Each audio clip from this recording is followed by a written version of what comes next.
E aí, pessoal, o assunto é política. O Grêmio e as eleições. Como andam as construções das chapas? Temos uma novidade forte por aqui. As coisas parecem mudar nos bastidores do tricolor.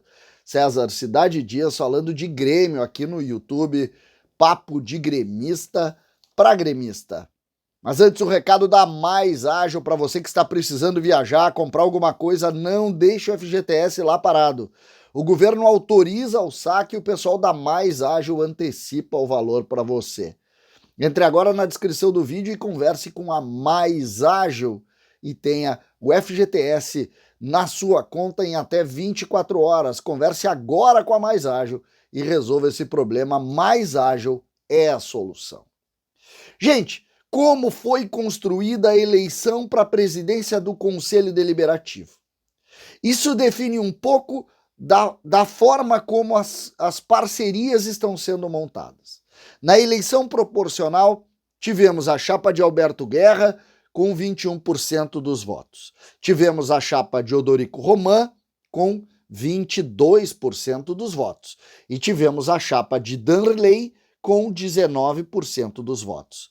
A construção a partir daí sempre se deu com a parte vinculada a Danley apoiando Alberto Guerra.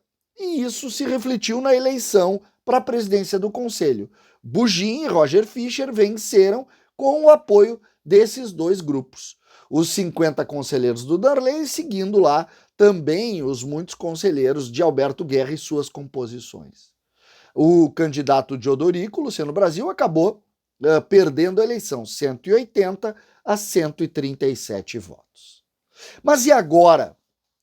O Danley acabou saindo um pouco desse processo nos últimos dias. Teve aquela construção atabalhoada lá de uma outra chapa, uma terceira via, que acabou durando 24 horas. Não se sabe bem como foi aquela construção e pouco importa porque ela não se constituiu, mas agora existe sim. O que a gente tem de memória de Danley e o seu grupo apoiando Alberto Guerra? Só que eu estou conversando com muitos conselheiros que fazem parte do grupo de Danley. E mesmo que tenha uma indicação de independência, defendida inclusive por Danley na hora de fazer a campanha, que esses candidatos eram independentes, eles não iriam votar cabresto jamais, o que a gente precisa saudar e valorizar. Neste processo, a gente viu todos eles votando com Alberto Guerra e Alexandre Bugin na eleição constituída para a presidência do Conselho. E agora isso não irá se repetir. O grupo de Odorico Roman acabou tendo a simpatia de muitos desses conselheiros de Danley. Aquele episódio de dificuldade que acabou gerando uma possibilidade de uma terceira chapa, que tinha também Danley na construção dessa chapa, acabou tirando a unanimidade que existia entre esses conselheiros com Alberto Guerra. E agora isso se divide. E eu diria mais, a maior parte dos conselheiros vinculados a Danley vão votar em Odorico Roman.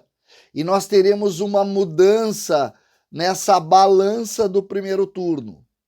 Existe a informação que Danley não irá se manifestar, mas ele não confirma ainda. Ele conversou com algumas pessoas, se colocou neutro no processo e não deve se manifestar fortemente em nome de uma ou outra candidatura. Isso é verdade, pode até se modificar. É preciso dizer o seguinte, tá? Danley é o grande nome político do Grêmio hoje na relação com o torcedor. Danley é sim balizador da eleição. A figura de Danley hoje mexe com o ilusório do torcedor e pode definir a eleição. Por isso que se dava, quando do apoio irrestrito de Danley a Alberto Guerra, um favoritismo à Guerra. Agora, a partir do momento em que Darley não se posiciona do ponto de vista de comunicação, nada mais é do que ele tirar o apoio do Alberto Guerra. Porque quando ele simplesmente diz, eu estou neutro no processo, eu não vou me manifestar, não estou apoiando ninguém. O que ele disse? Ele não apoia mais Alberto Guerra, quem ele disse que tinha unidades de pensamento, de visão de futuro para o clube. A lógica é essa. E essa lógica coloca, sim, uma dúvida gigante no processo eleitoral.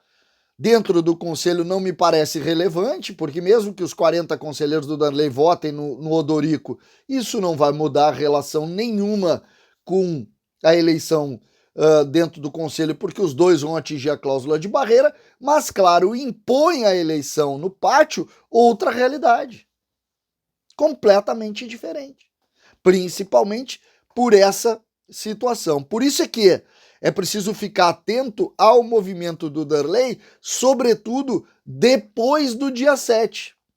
Nós temos a eleição dia 7 no Conselho, 7 à noite. A palavra mais importante da eleição não vai ser a palavra de Odorico, nem a palavra de Alberto Guerra. Vai ser a palavra de Darley, depois do pleito. Quando o Darley vai dizer, vou com quem?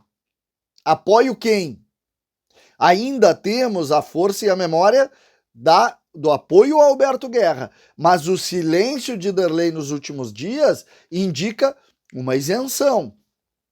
E isso mexe também com a realidade desses votos que pegam na figura do grande ídolo algo muito relevante. É preciso pensar nos movimentos que estão acontecendo, é preciso entender esses movimentos para a partir daí termos uma ideia um pouco mais sólida de como a eleição vai se fazer. O que eu posso dizer neste momento para vocês é que a eleição abriu mais do que a gente via. Ela está totalmente aberta, os candidatos procuram votos no interior do estado, estão se comunicando. Eu vejo uma eleição sadia do ponto de vista de rede social, sadia.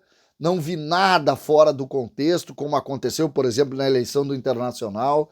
Acho que isso é bom para o Grêmio, mas nós estamos vendo algumas caminhadas aí que parecem indicar uma eleição muito, mas muito acirrada, muito difícil, voto a voto, e é preciso conhecer. Teremos debates, né? O Alberto Guerra, inclusive, manifestou ontem que vai priorizar o debate na rede oficial do Grêmio, lá no canal do Grêmio, né? O canal da Grêmio TV, parece que vai fazer um pool de jornalistas que vão fazer perguntas, não sei bem como é que funciona isso, mas parece que vai ter esse debate aí, já ouvi outros também, parece que no Duda Garbi, enfim, alguns lugares aí estão fazendo debate. Nós iríamos fazer um debate, mas um dia eu conto para vocês por que ele não vai acontecer aqui no nosso canal, né, na nossa parceria com a Pachola, mas esse é um outro assunto, eu não estou a fim de falar sobre isso. César Cidade Dias falando de Grêmio aqui no YouTube.